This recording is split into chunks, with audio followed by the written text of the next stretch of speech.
thanks for joining me today. I wanted to do a travel talk surrounding surviving a pandemic. So what does that mean? Let me do a disclaimer. I'm not a health worker. I'm not a CDC person. I'm just someone who's here to give you safety tips so that you're able to travel at your leisure during a pandemic. So as we progress to 2022, there's something that I noticed. Everyone's super excited to be back outside. Everyone's happy that we're getting back to like a new norm. But what does that new norm look like for you? Are you still stuck in the house, scared to travel? Well, I'm here today to help you get up off the couch and get back out and start traveling again. Don't be afraid. Put those gloves on and get back out of there.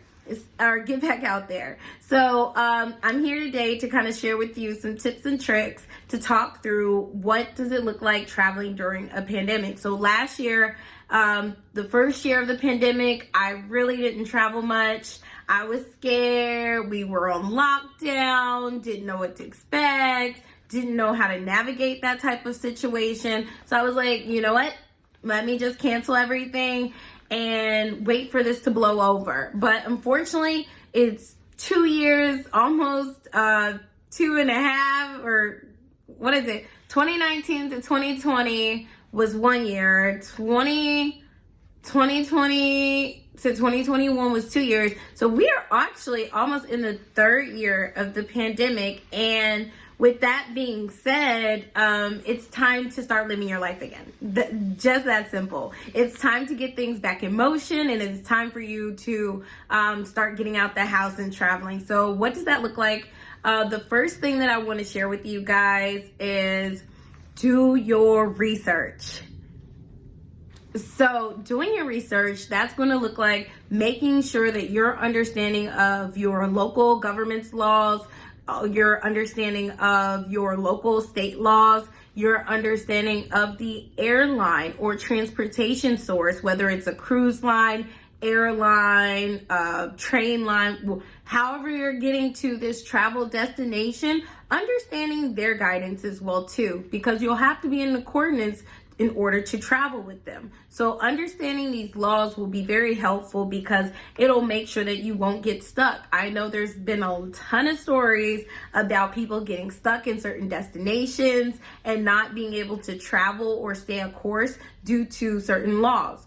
However, if you do your due diligence on the front end, you can save yourself time on the back end. We're human, things happen, we overlook things, but making sure that you are looking this up is going to be important. I'll tell you guys this story. Last year I was traveling. It was the first time I traveled.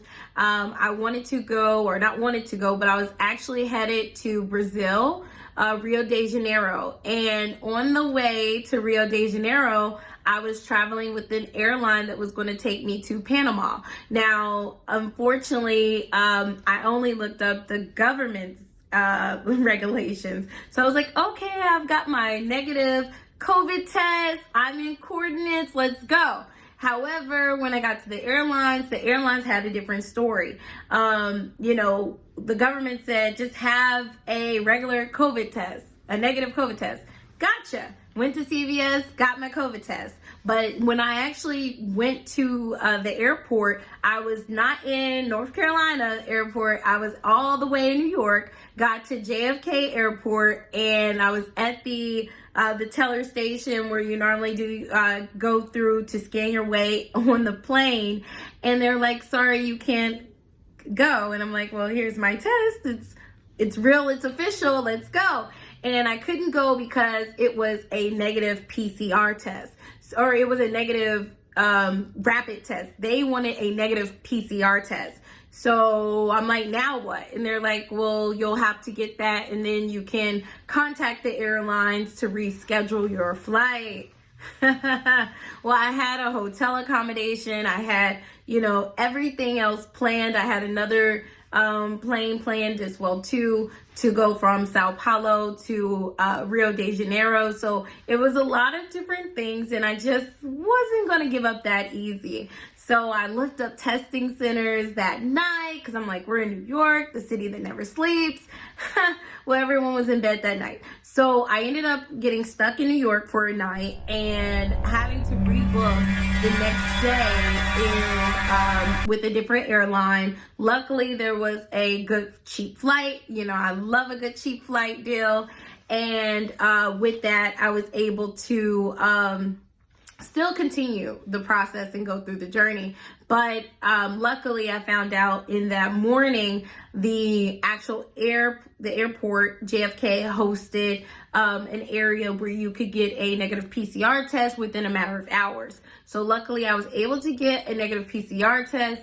Had I rescheduled with the airline, I wouldn't have left for another 2 days being stuck in JFK. And that's why it's important that you guys not only look up the government's laws in your area, your local laws, but you also want to look up the laws of where you're traveling to, including the transitional periods such as your layover points. Because in the fact that I got stuck in JFK, I was stuck in New York. So I have to understand what's happening in New York right now, just in case your layover is extended, a flight's canceled, you have to reschedule for some unforeseen circumstance. You want to make sure that you're on point the entire time. And it may seem like a heavy load of research, but now we have phones at our fingertips. You guys can just do a quick Google search, CDC laws in Brazil, CDC law or local laws for COVID in your local state. I'm in North Carolina. In North Carolina, okay, your local laws on Delta flights or, whoever you're flying with. So it's very, very important that you guys do that, because if not, you'll end up like me, stranded. So I'm here to let you know, don't get stranded like me. So second thing, besides making sure that you guys understand to do that maximum research and due diligence, I really wanted to just give you guys some just safety tips. That's why I'm wearing my safety gloves, because I want to make sure that you guys are aware of some tips and tricks for how you can stay safe, not just in your travel and your transition to your destination, but also when you actually arrive. So that will maybe take a little research to make sure that the activities you plan to do, they allow visitation right now so that you don't book something and get stuck, but making sure that you have a mask. Don't just carry one mask, carry like 3 or 4. I've witnessed, this hasn't happened to me, but I was in the airport a few times where people were not able to board. And unfortunately, the airlines are not supporting everyone with additional masks. They've gotten a little more lenient, but I know when COVID first started, masks were we weren't able to purchase masks, so they couldn't either. And so, however, they still expected you to still be in accordance. Also, when you're in some foreign destinations just don't have them readily available like we do. They still want you to be in accordance, but unfortunately, if you do not have one, you are not going to get in that venue, location, restaurant. Also, being aware of their local laws is important. Kind of shifting back to that for a second. It's important because I know here in the U.S., there's pretty much, if you're outside, you might not have to wear a mask unless you're in a very crowded place. But there are some, and this is just kind of our guidance. We're given guidance from the CDC. Unfortunately, in other foreign destinations, such as when I was traveling to Africa and even in Brazil, they actually have law enforcement on the corners, in the streets, making sure that the citizens are abiding by the law, which essentially means that if you're not wearing your mask or you're not aware of what the law is, you could potentially get fined or even possibly jail time. So it's very serious that you make sure that you're aware of how to travel in the pandemic. So it's nothing that you want to take lightly. It is something that you want to do to protect yourself and make sure that you are abiding by the laws of the land wherever you're traveling to. But also thinking of safety tips, carrying multiple masks, that's one, check. Then you don't necessarily need the gloves, but sometimes I would recommend, I do carry the clear gloves. I have one just in case I need it. Sometimes you'll get on an airplane and it looks disgusting. Sometimes I don't know if they don't have time to clean it, and you can tell the airplane attendant, like, hey, this looks gross, and they'll clean it up. They'll move the packages. But then also too, it's a great idea if you bring the wipes. So there's like a hand wipe or a wet wipe that you can get at your local drugstore, grocery store, Walmart, anywhere. But the wipes will allow you to kind of clean surfaces that you don't feel are particularly clean. That'll allow you to be able to feel confident that you're in a clean space. I'll clean the window off. I'll clean the front. A lot of airlines, they actually provide you with these wet wipes as well, but sometimes they give you one little tiny square for such a big seat and a big space. So it is important that you may travel with your own. Also, that may be something that I see some people using it on their escalators or the elevators. I haven't really done that yet, but I do keep it in mind that it's an option because I do have the wet wipes available. Also, some people carry different vitamins that you may need. Making sure that you keep your immune system high is going to be important. So making sure that you're taking good care of yourself. Once again, not giving you guidance on what to take, but just maybe looking into some things that you may be able to take as supplements to make sure that you are either in good health or can stay in good health throughout your entire trip. Because who wants to go to COVID jail when traveling? A lot of people say, well, what happens when you get COVID and you travel? Well, if you next time you're in a hotel, ask them. Or next time you're on the airplane, ask them. So the airplanes and the airport, they have an airport jail, and you will go there until you are free of COVID. Also, if you are in a hotel, there is normally a block, like an entire section that is dedicated for people who have COVID.